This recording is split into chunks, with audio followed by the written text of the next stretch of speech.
Here we want to add or subtract as indicated. We have 3 all over the quantity x plus 3 plus 4 all over the quantity x plus 3 squared. In order to add these two rational expressions, we need them to have common denominators. The least common denominator is going to be the quantity x plus 3 squared, which the right rational expression already has. We need the left rational expression to have an extra copy of x plus 3 in the denominator. So we'll need to multiply the top and bottom by an extra copy of x plus 3. So we're going to have 3 over x plus 3 times, I need to multiply the top and bottom by an extra copy of x plus 3, and then plus 4 over the quantity x plus 3 squared. So now, on the left side, the 3 is going to distribute to the quantity x plus 3, leaving me with 3x plus 9 all over the quantity x plus 3 squared plus 4 over the quantity x plus 3 squared. So now, these two have common denominators, so we can add across the numerator. So we're going to have 3x plus 9 plus 4 is 13, all over the common denominator, x plus 3 all squared. Now we want to add or subtract as indicated. This time we have 3 different rational expressions. I have 1 over the quantity x plus 1, plus 2 over the quantity x plus 1 squared, minus 3x over the quantity x squared plus 4. So across all 3 rational expressions, the least common denominator, or the LCD, is going to be quantity x plus 1 squared times the quantity x squared plus 4. So we need each term to have this least common denominator. So let's look at the first term. I have 1 over the quantity x plus 1.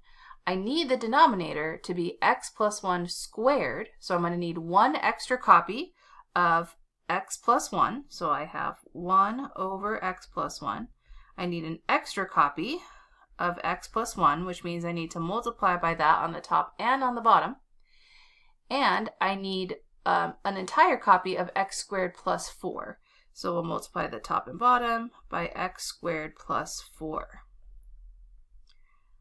Now, the second term already has an x plus 1 quantity squared. So that just needs 1 copy of x squared plus 4. So we have 2 over x plus 1 squared. So I just need x squared plus 4. And again, multiply that on the top and bottom because that's like multiplying by 1. And now the last term, I have minus 3x over x squared plus 4. So it already has an x squared plus 4. It's missing a quantity x plus 1 squared. So we'll multiply here by x plus 1 squared on the top and on the bottom. Whew, okay, so now each one of these terms, there are only 3 terms here. Terms are separated by addition or subtraction. Each one of these 3 terms has common denominators. So we can combine them together. We can add and then subtract across the numerator, but we are going to need to multiply quite a bit out. So let's still look at each term one at a time. So my first term has that common denominator, x plus 1 squared times x squared plus 4. I'm not going to multiply out the denominator. But in the numerator, I will distribute here. So we're going to have x times x squared, that's x cubed. And then x times 4, that's 4x, so plus 4x. 1 times x squared, that's plus x squared. And 1 times 4, that's plus 4. Then plus, in my second term, I have quantity x plus 1 squared times quantity x squared plus 4 in the denominator. In the numerator, I just have to distribute in the 2. So I have 2 times x squared plus 8. And then finally, in the last term, I have minus, the common denominator is that x plus 1 squared times quantity x squared plus 4. And now here, I have x plus 1 as a quantity squared. So I'm going to need to multiply that out. So that is going to end up being x plus 1 times x plus 1. Let's not distribute the exponent. We're not allowed to do that. So we do have to multiply it all out, but then I have to multiply everything by this 3x. So x plus 1 times x plus 1, that is x squared plus 2x plus 1. And then I need to distribute the 3x to each of those terms. So we're distributing 3x, actually minus 3x, because this is subtraction, times all three of these terms right here.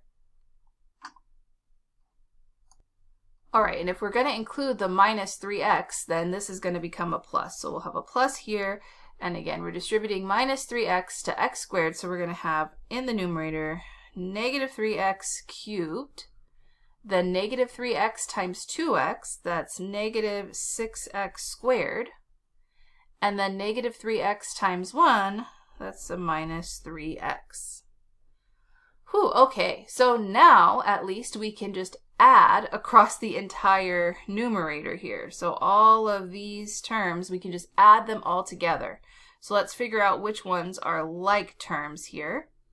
So we're going to have one rational expression now with quantity x plus 1 squared, x squared plus 4 as the denominator. But let's see. So we have x cubed and then minus 3x cubed. So that's negative 2x cubed. And then let's look at the x squared terms. So we have positive x squared, positive 2x squared, and negative 6x squared. So that's going to be 3x squared, but then minus 6, so negative 3x squared. Then we'll look at the x terms. So 4x and that minus 3x. So 4x minus 3x is just plus x. And then our constant terms, plus 4, plus 8, that's it there, we get plus 12. So just a lot of little pieces to keep track of, but this is the combination of these rational expressions.